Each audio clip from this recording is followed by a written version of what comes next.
Khalid Macky Sall, coordinateur de l'ONG Urgence panafricaniste au Sénégal. Nous avons convié à cette conférence de presse dans le cadre d'une mobilisation internationale que nous organisons dans plusieurs pays d'Afrique et dans les Caraïbes, une mobilisation contre le franc CFA et les accords coloniaux de façon générale. Alors il y a de cela bientôt 10 ans maintenant, avec les différentes organisations panafricanistes ici présentes, regroupées autour du front anti-CFA, anti-CFA pour dire front anticolonialisme français en Afrique, nous lancions des séries de mobilisations partout en Afrique et dans le monde pour exiger de nos autorités la fin du franc CFA qui est cette monnaie coloniale, mais également la fin de la présence militaire étrangère. Donc nous organisions, je disais, il y a de cela 10 ans maintenant avec les organisations ici présentes, des séries de mobilisations partout en Afrique et dans le monde contre le franc CFA, mais contre les accords coloniaux de façon générale. Et il faut dire que depuis lors, durant toute cette période-là qui s'est passée, il y a eu beaucoup de choses qui ont évolué. Il y a eu une grande évolution et aujourd'hui on est fiers de voir que partout en Afrique, il y a une réelle montée en puissance du panafricanisme. Que partout en Afrique, il y a un nouveau souffle de résistance, un nouveau souffle d'un vent de résistance partout en Afrique, mais surtout qu'est en train de se dessiner une nouvelle dynamique panafricaine et révolutionnaire, à savoir les pays de l'AES, l'Alliance des États du Sahel, le Burkina, le Mali et le Niger, que nous considérons être le point de départ de la libération de l'Afrique. Et donc aujourd'hui, nous considérons que nous devons plus que jamais être mobilisés. Si aujourd'hui nous avons eu des victoires d'étape, nous devons quand même rester vigilants. Parce que comme le disait Thomas Sankara, l'impérialisme est un mauvais élève. Lorsque vous le chassez de la classe, il revient toujours et ne tire jamais des leçons de son passé. Et donc, de ses erreurs, pardon. Et donc, c'est dans cette logique que cette année encore, nous avons organisé une série de mobilisations partout en Afrique et dans les Caraïbes, afin d'exiger définitivement la fin des accords coloniaux de nos autorités. Alors, lorsqu'on parle des accords coloniaux, ce qu'il faut savoir, c'est que après les proclamations de nos pseudo-indépendances africaines, avant justement les proclamations de nos pseudo-indépendances africaines, la France, pour garder la main mise sur ses anciennes colonies, avait décidé de signer des accords en complicité avec les dirigeants africains corrompus à l'époque et qui permettaient de contrôler notre économie et de pouvoir puiser nos ressources en toute sécurité. Et aujourd'hui, on se rend compte que ces accords continuent toujours à perdurer. 65 ans après ces pseudo-indépendances, ces accords demeurent et malgré toutes les richesses que nous disposons en Afrique, nous constatons que nos populations continuent à vivre parmi les populations les plus pauvres de la planète. Et c'est pourquoi nous estimons qu'aujourd'hui, il nous faut une rupture radicale avec le système impérialiste que nous avons en face. Ça a été notre discours d'hier, c'est notre discours d'aujourd'hui et ce sera encore notre discours de demain. Nous appelons à une rupture radicale avec le système impérialiste occidental. Et nous considérons que dans cette lutte pour la libération africaine et contre l'impérialisme occidental, le Sénégal ne doit pas être en reste. Bien au contraire, nous considérons que le Sénégal doit jouer un rôle central parce que, ayant été le laboratoire de la France-Afrique, mais aussi très souvent une base arrière de l'impérialisme occidental, nous considérons qu'aujourd'hui la libération du Sénégal pourrait influencer sur la libération de toute l'Afrique. Et ce n'est pas pour rien aujourd'hui que tous les regards sont tournés vers le Sénégal. Et ce n'est pas pour rien non plus que tous les regards sont tournés vers ce nouveau régime que nous avons en place. Parce que pour la première fois au Sénégal, nous avons élu un président de la République qui se veut être un panafricaniste. Nous avons élu un président qui a appelé à la rupture contre l'impérialisme occidental. Un président qui a appelé à la rupture contre le néocolonialisme. Et donc nous espérons justement, nous nous en réjouissons bien entendu, mais nous attendons effectivement de ce nouveau régime-là que cette rupture tant chantée du temps de l'opposition soit désormais appliquée. Et l'objet donc de cette conférence de presse, ce sera aussi un rappel à nos autorités en place. Un rappel sur deux questions essentielles. D'ailleurs, des questions sur lesquelles ils se sont prononcés, mais nous allons y revenir. La première question, c'est la question du franc CFA. La deuxième, c'est la question de la présence militaire étrangère à savoir les accords de coopération militaire entre le Sénégal et la puissance impérialiste française. Pour le cas du franc CFA, je ne serai pas très long. Je pense qu'aujourd'hui, après toutes les années de lutte que nous avons menées, l'opinion est assez avertie sur cet instrument de domination française qui est le franc CFA. C'est une monnaie de domination, une monnaie coloniale. Une monnaie qui est fabriquée par la France, une monnaie qui est contrôlée par la France et une monnaie qui a été mise en place pour servir les entreprises françaises. Parce que le franc CFA est arrimé à l'euro, une monnaie beaucoup trop forte, et qui fait que nos entreprises locales ne sont pas assez compétitives à l'étranger, à l'exportation. Et c'est ce qui explique pourquoi, encore aujourd'hui, la plupart des pays qui utilisent cette monnaie du franc CFA ont une balance qui est une balance commerciale qui est déficitaire. Nous importons beaucoup plus que nous exportons. Donc si aujourd'hui en réalité vous avez vraiment une politique de souveraineté, vous voulez mettre en place une politique de souveraineté, sortir du franc CFA devrait être une priorité. Et dans ce sens, nous saluons la posture de nos nouvelles autorités. Parce qu'effectivement, le président Bassirou Diomaye Faye s'est prononcé sur la question. Nous saluons cette posture parce que déjà c'est une première au Sénégal que nous ayons un président de la République qui se prononce sur cette question et qui avec courage affirme qu'effectivement le franc CFA est une monnaie qui doit être changée. Le franc CFA ne rime pas avec notre souveraineté. Nous saluons cette posture, mais nous leur disons quand même que si réellement il y a cette volonté politique de redonner au Sénégal sa souveraineté, sortir du franc CFA doit être une priorité. Il est vrai que ce nouveau régime n'est installé aujourd'hui que depuis seulement 1 an. Par conséquent, nous estimons que c'est un délai assez court, effectivement, pour changer de monnaie. Mais nous considérons que ce débat doit désormais être sur la place publique. Ce débat doit également être aujourd'hui discuté au sein de l'Assemblée nationale, chose que nous n'avons pas encore vue. Parce qu'aujourd'hui, les questions de souveraineté, les questions de changement de monnaie sont des questions tellement essentielles qu'aujourd'hui, les députés qui sont les représentants du peuple doivent désormais se prononcer sur cette question et voir maintenant quelles devraient être les alternatives du Sénégal face à cette sortie du franc CFA. Donc nous les invitons à se prononcer là-dessus. D'ailleurs, nous avons vu que sur le référentiel du Sénégal 2050, cette question n'a pas été discutée. Donc nous invitons vivement nos autorités qui ont réellement affirmé cette volonté de sortir du franc CFA, de davantage se pencher sur la question. Parce qu'aujourd'hui, vous ne pourrez mener aucune politique de souveraineté tant que vous ne contrôlez pas votre monnaie.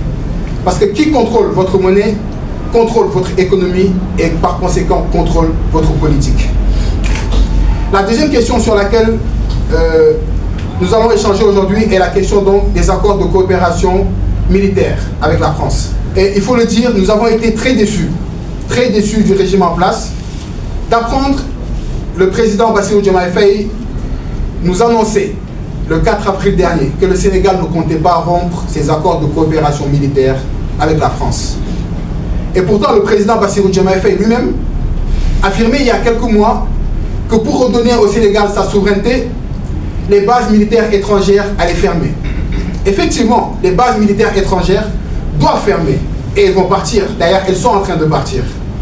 Mais le président Bassirou Diomaye Faye, en tout cas, s'il en est conscient, et je pense bien entendu qu'il en est bien conscient parce qu'il doit être l'homme le plus informé du Sénégal, ne doit pas tomber dans le piège de la France. Parce que depuis quelques années, la France est dans une dynamique de se reconstituer. La France est dans une dynamique depuis quelques années de revoir son dispositif militaire en Afrique. Parce que la France est consciente depuis quelques années qu'elle est en train de perdre son influence en Afrique. Après avoir été chassée du Burkina Faso, après avoir été chassée du Mali, après avoir été chassée du Niger, la France est dite qu'une présence militaire à travers des bases militaires et des soldats en pays n'était plus acceptable pour les populations africaines, encore moins pour la jeunesse africaine. Et donc, dans cette logique, Emmanuel Macron avait annoncé il y a 2 ans que la France allait revoir son dispositif militaire en Afrique pour avoir un dispositif moins posé et moins exposé, pour reprendre ces termes. Donc l'idée c'est quoi? L'idée c'est de nous faire croire que la France allait quitter l'Afrique, L'idée, c'est de nous faire croire que la France ne se mêlerait plus de nos questions militaires et que nos pays, maintenant, obtiendraient leur souveraineté et que leur armée pourrait maintenant gérer leurs questions de sécurité en toute souveraineté. Alors que derrière, à travers les accords de coopération, aujourd'hui, la France sera toujours présente.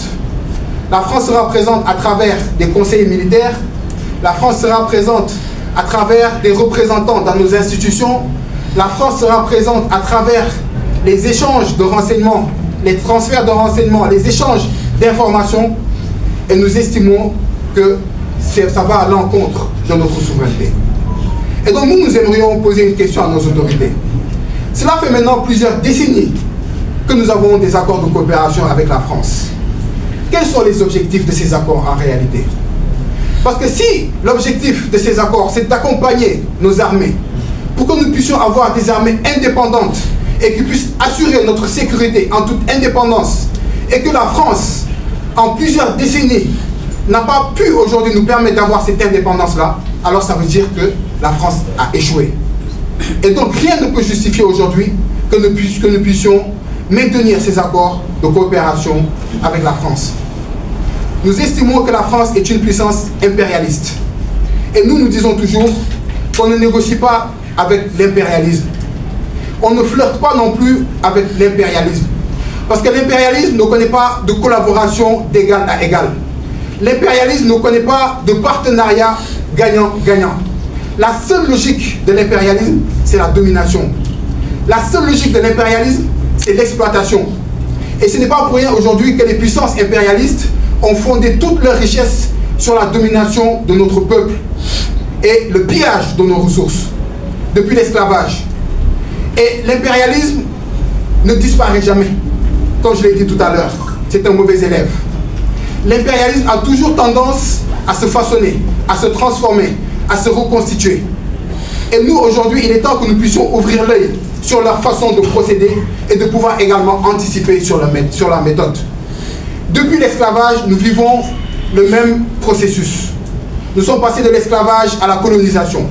Après la colonisation, nous sommes passés à la néocolonisation à travers les accords coloniaux que nous sommes en train de combattre aujourd'hui. C'est la même chose avec la question de la monnaie.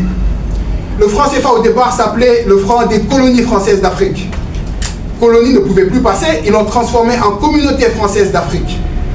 Et aujourd'hui, on parle de communauté financière africaine. Mais c'est toujours la même monnaie que nous utilisons. Et encore qu'il y a 3 ans, en 2022, Emmanuel Macron a voulu utiliser la monnaie ECO, qui était un projet de monnaie souveraine de la CEDEAO, pour en faire un maquillage du franc CFA. L'impérialisme ne disparaît jamais. Donc aujourd'hui, certes, la France, les bases militaires françaises au Sénégal vont fermer, elles vont disparaître. On ne verra plus de soldats en treillis, mais sachez que les soldats, ils seront en costume cravate dans nos bureaux. Ils seront dans les ambassades, ils seront dans nos institutions, ils seront là en tant que formateurs, ils seront là en tant que conseillers. Donc aujourd'hui, la France sera plus que jamais présente au Sénégal. Et c'est pourquoi nous invitons donc le président Bassirou Diomaye Faye à aller vers cette rupture-là. Cette rupture qu'il a tant chantée à l'époque de l'opposition.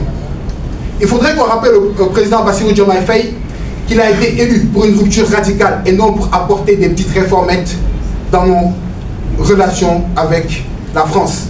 Parce qu'aujourd'hui, la fermeture des bases militaires françaises, en réalité, ce ne sont que des réformes dans les accords. Dans les accords, vous verrez que la France a le droit de disposer de bases militaires, mais vous verrez également qu'il y a les transferts, les échanges de renseignements. Vous verrez que c'est la France qui forme nos soldats, des soldats après qui sont formatés à l'idéologie française.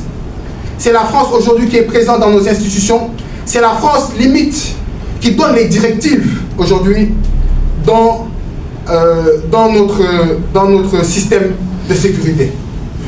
Et c'est ainsi donc que nous appelons donc à cette rupture, avec une rupture radicale dans les accords de coopération militaire que nous avons avec la France. Et nous appelons ainsi aussi toute la population à tenir compte de ces éléments que nous venons de citer. Parce que cela fait plusieurs années maintenant que nous luttons pour ce changement. Ce gouvernement a été soutenu durant les périodes de campagne, durant les périodes d'opposition, parce qu'ils ont porté le message de la jeunesse. Et le message de la jeunesse, c'est un message de rupture. Et aujourd'hui, je tiens aussi également à alerter à ce niveau et à sensibiliser la jeunesse panafricaniste partout en Afrique. Aujourd'hui, la nouvelle stratégie de la France, c'est de diviser les panafricanistes au sein d'entre eux. Et ça, il le fait à travers une stratégie communicationnelle qui vise à taxer les uns de panafricains pro-russes, parce que tout simplement, aujourd'hui, nous avons des pays de l'AES qui ont décidé de rompre avec le système impérialiste français et de choisir leurs propres partenaires.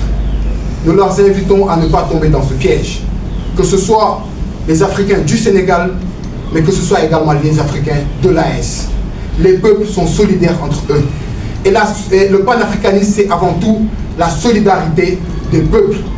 Donc aujourd'hui, si nous avons bien un problème, si nous avons bien des exigences, c'est au niveau de nos autorités. Et nous invitons donc nos autorités à tenir en compte ce message de la jeunesse. Je ne pourrais terminer sans également adresser un message de soutien et de solidarité au peuple burkinabé, mais également à son leader, le capitaine Ibrahim Traoré. Nous voyons depuis un certain temps, depuis même très longtemps, des campagnes de diabolisation à son encontre et à l'encontre également des leaders de l'AES. Parce que le panafricanisme en réalité dérange. Et lorsque vous dérangez, c'est tout à fait normal que derrière ça aboie, ça menace. Donc en réalité, ça ne nous surprend pas. Mais nous aimerons tout simplement dire qu'aujourd'hui, finit l'époque où nos leaders seront sacrifiés. Fini l'époque où nos leaders seront assassinés sans que les populations puissent se lever et défendre justement ces leaders-là. Ils ont assassiné Thomas Sankara, il ne s'est rien passé. Ils ont assassiné Kadhafi, ça ne s'est rien passé. Ils ont assassiné Patrice Lumumba, Sylvanus Olympio.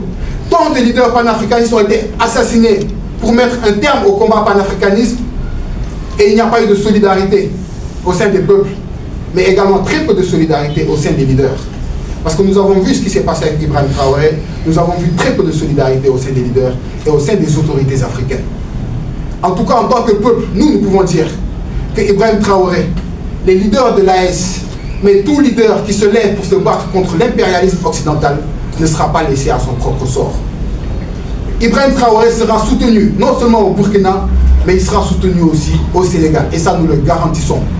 Et fini l'époque aujourd'hui où ils vont assassiner nos leaders sans qu'eux, ils ne puissent se sentir menacés. Donc si aujourd'hui, que ce soit Ibrahim Traoré, mais tout autre leader panafricaniste qui se bat contre l'impérialisme occidental, se sent menacé, nous pouvons dire que eux aussi, leurs intérêts, que ce soit au Sénégal, mais partout en Afrique, seront menacés. Et ça, c'est très clairement une menace, qu'ils le prennent comme une menace. Parce que notre génération n'est plus cette génération qui va attendre l'autre jour. Il faut qu'on arrête à chaque fois de vouloir jouer sur la diplomatie, alors qu'eux, ils ne font pas jouer la diplomatie. Ils nous insultent et nous, on nous demande d'être diplomates. Ils nous marchent sur les pieds, on nous demande d'être diplomates. Ils nous assassinent, tout le monde sait que c'est eux qui commanditent les assassinats. C'est très souvent la France, les Occidentaux, les États-Unis, etc., l'OTAN, qui préméditent ces assassinats sur nos leaders. Et nous, on nous demande de faire jouer la carte de la diplomatie, de manifester en toute citoyenneté, de manifester pacifiquement. Tant qu'eux, ils seront pacifiques, nous, on sera pacifiques. Mais tant qu'eux, ils vont jouer cette carte de la violence, nous également, on va jouer cette carte de la violence. Et ça, ils peuvent le prendre comme une menace. Et donc, je vais juste terminer à envoyer ce message à la jeunesse et leur demander de rester mobilisés, de rester soudés, parce que les prochains jours, nous ferons des grandes mobilisations de soutien à l'AES, mais également des mobilisations contre le franc CFA, mais contre les accords coloniaux de façon générale. L'Afrique libre ou la mort, nous vaincrons.